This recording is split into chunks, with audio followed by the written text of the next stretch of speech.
Hey, good afternoon and welcome back to the channel, everybody. I have a quick mail day for you. I got a few things in the mail over the course of the last week. I didn't have a chance to be able to share some of these things with you.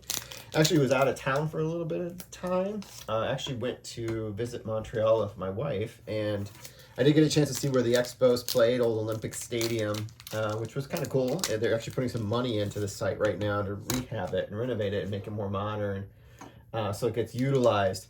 But anyway, so over the course of the last week and a half or so, I've gotten some things delivered, but the primary video I wanted to get out the last couple weeks, we already shared. That was the graded cards that came in last weekend. Man, I am still really excited with the cards that came back in that order. In fact, one of my friends is submitting an order right now under that Still Chrome special, and I was able to tuck in 3 additional cards in that order. So I'll have 3 more eventually coming in the near future, and we'll see how it kind of looks as they come back in that return.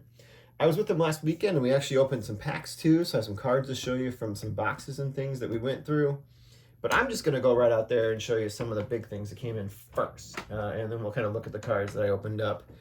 So here is the big thing I was super excited about coming in the mail. As you guys know, I am a player collector of just 3 people. Derek Jeter, so there's something of Derek Jeter for me to share. Albert Pujols, so I don't have anything for Pujols to share today. But the other one is the vintage player is Stan Musial. And I've shared before, I've gotten the 53 Redman before. I got that back in May. I added that to my collection. I'm going to back it up over here just because it has a tendency to tilt. I need to get some better stands for these because Stan doesn't like to stand in these stands and tilts a little bit. But I'm trying to be able to get at all his Topps cards. I don't have all the insert things that you could get for him. I have all his Bowman cards right now. So I'm going to try and get the Topps inserts. Probably the target for the next year will probably be the Red Heart card. And it's somewhere down the line, I want to be able to pick up the Leaf card, which might be the very last one. And then that's kind of like, for me, the vintage Stan Musial collection. Maybe I'll look at Bond Bread after a Leaf, possibly. But the Leaf seems to be the big golden goose for me at this point. And the big grail item that I probably want to be able to pick up within that line of items. But the last one I needed here, so there's Redman, he featured in just 2 of the 5 years they released him between 52 and 55. And I already had the 53, but I was able to win an auction recently, the 52 in an SGC2. So that's a really big item for me in that collection run. Not terribly expensive in the grand scheme of things, but really awesome to be able to finally add that in with the 53 that you see here before you. So I wish I could put them a little bit closer so they're not tilting so much. See if I can do a little bit, but it looks like they just kind of want to fall over. But I'd like to get them a little closer to the camera so we can talk a little bit about the differences. If I don't shake the table too much, we should be able to get it. So I got the reflection of my fan on the ceiling. So let me move this a little bit so you get that out of the way. Move it in there. So here we go. All right, so I got 52 and 53 side by side. This is going to be the case with a lot of the cards that are players that are featured amongst the 52 and 53 sets. In fact, some of them that are featured throughout the entirety of the run, is that you see sort of the same player image. That doesn't really change, but there is some differences I wanted to kind of point out. In the 53 card, they actually, as now that I have them side by side, I can see that the player himself looks a little bit more lifelike. They added a little bit more color in the face and took off some of the harshness of the colors that were printed in 52. So it looks a little more soft and natural, which is like kind of a noted improvement amongst the image itself. So it does kind of pop a little bit more in the 53 than the 52 side by side.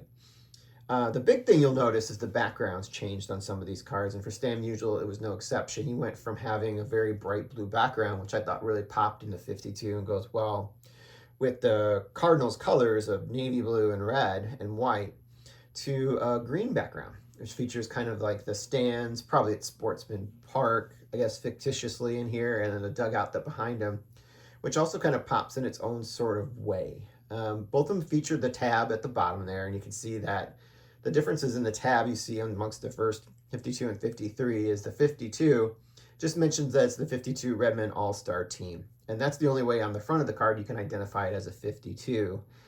Whereas, unless you read the stats itself, and you kind of see they talk a little bit about the 51 season.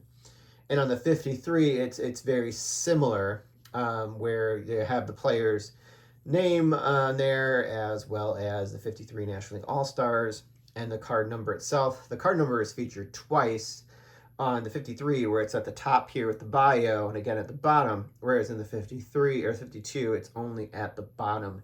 So you don't know what card it is numbered in the set unless you have the full tab where you can see 16, or you have the massive checklist, you can see which one it is.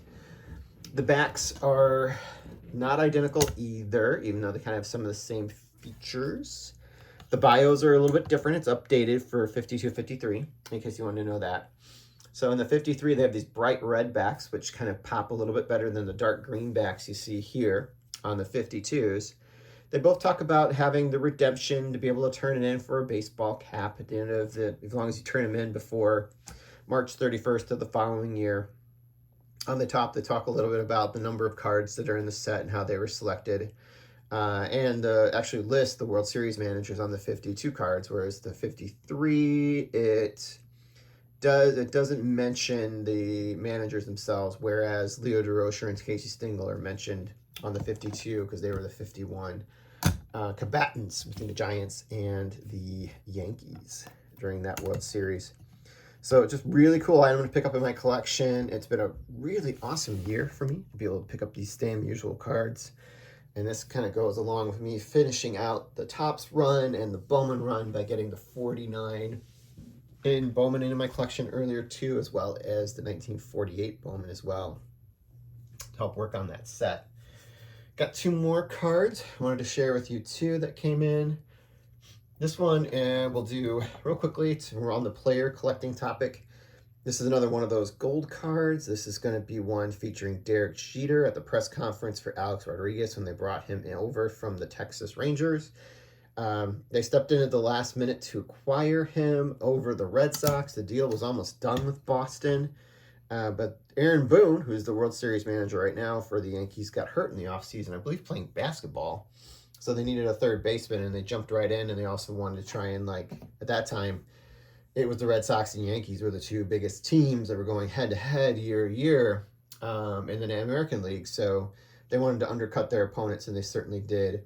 So there's a couple cards that feature both these players together. This is the first one that you see in the 2004 set in Series 2. And the other one I picked up was another card for the 34 to 36 Diamond Star set. This is Hal Trosky, who had a lot of really solid powered seasons for the Cleveland Indians, known at that time. What's interesting about him and his career is that he never appeared in an All-Star game because he was always kind of behind the likes of other first basemen during his era in the American League of Jimmy Fox and Lou Gehrig. Even though probably if he played in another league, he might have been selected. All right, so here we opened up 2 boxes of cards last week, and let me transition to that. So we looked up one that was from the early 2000s, 2007, and then another one which was from 2020, which was the 2020 update set. So these were blaster boxes, so we'll get a chance to see. Oh, this is a hobby box, actually. We got to see in the first one, so we'll go through that one. So this was the update box. That set is probably best known for having all the, like, all-star cards in there for an all-star game that wasn't played. They just kind of went through, like, maybe the last, like, 20 years of all-star games and picked highlights, moments, going back to maybe even the late 90s. So they had cards in there of, like, Griffey and Jeter and otherwise. Then they also had, like, active career leader cards because there really wasn't much of a 2020 season to be able to really highlight. So they talked about active career leaders, where you see there's a lot of Pujols cards, and there's also a lot of Verlander cards, as well as a few of Mike Trout as well. So it's a product where you do see a lot of stars. It's just they're not really their base cards. But you could still get some parallels of those cards, which could be interesting.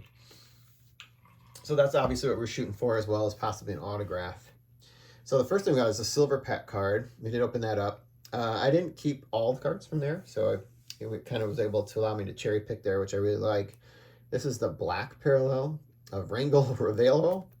He only played 2 years in Major League Baseball. It's numbered out of 199. I just kept it because I thought it looked really cool. So it's got all that shine there. our hit, if you will, was an all-star patch from 2017 of Gary Sanchez, at that time with the Yankees. A couple of inserts that I decided to, one insert I decided to keep was the 20 years of the captain. So we got Derek Jeter there. Not sure how many cards there are in that set, but here's one of them from that set. Not sure it's got a number on here. It's number 4 in that set. Kind of a cool image of him. And then we have the parallels. We got 5 different to share with you, starting from numerical order. We got Chris Owings gold card. It'll be numbered out 2020. We got an advanced stats card. So we got Sandy Leon for those. The fronts are the same, but the backs are different. Has some of the advanced statistics that we look at today, and it's numbered out of 300. Got a couple foils in there. So one of them was David Ortiz. This is one of the all-star cards. It's him participating in the home run derby. I think what year? 2010 home run derby. These are kind of cool cards in the right light. Then we got the active leaders. This is going to be for active ERA leader. So he'd still be the leader at this point too, because he's still active. And this is Clayton Kershaw. That one's really cool. Really nice condition too. And we got one more gold card out of this box. And it was Richard Bellier, if I'm pronouncing his name correct, of the Baltimore Orioles. Numbered out of 2020. So nothing too spectacular in there. Probably the Ortiz and the Kershaw are probably the biggest cards out of that box. All right, so we also got a blaster box from 2007. This was Series 2, which is kind of fun to kind of open up cards from that from that era. These are going to be the black bordered cards. So we can do the inserts first, and I'll pick up some of the base cards to share with you. No major hits here, but we got some fun looking items. We got Chasing Home Run History. This is an Alex Rodriguez card. It's like a foil card. It talks about his 206th home run.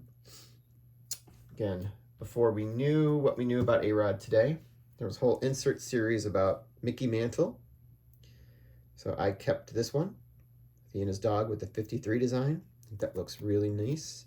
Nice there. Pretty sweet.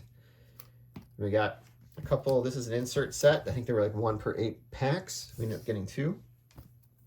Hit Parades. It's kind of a foil finish that goes from like gold to green to red.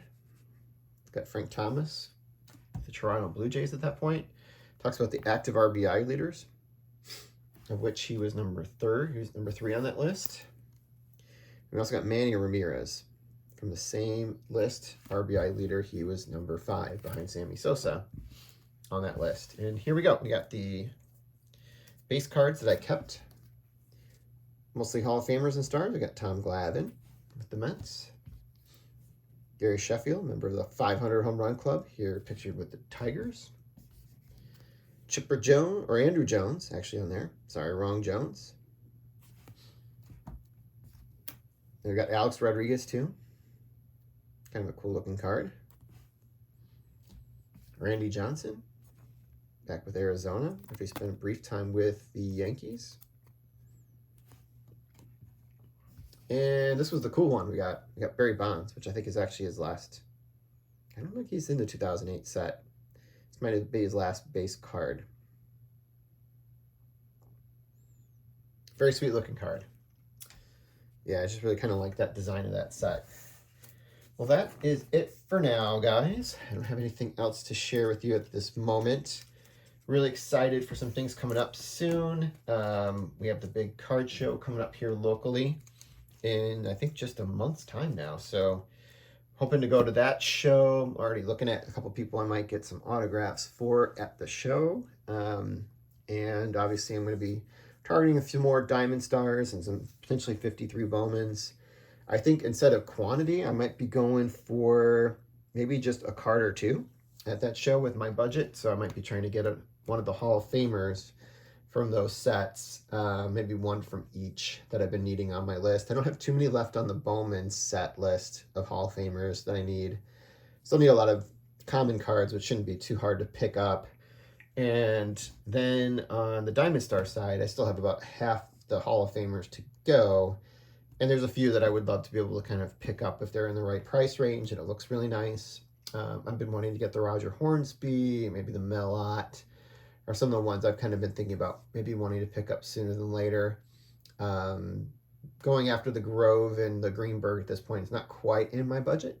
Same with the Fox, but those other two kind of are at the moment. So stay tuned. Looking forward to be able to put that together, that show together as we get closer to that. And we'll be back soon with another video. Enjoy the rest of your weekend and the rest of the World Series.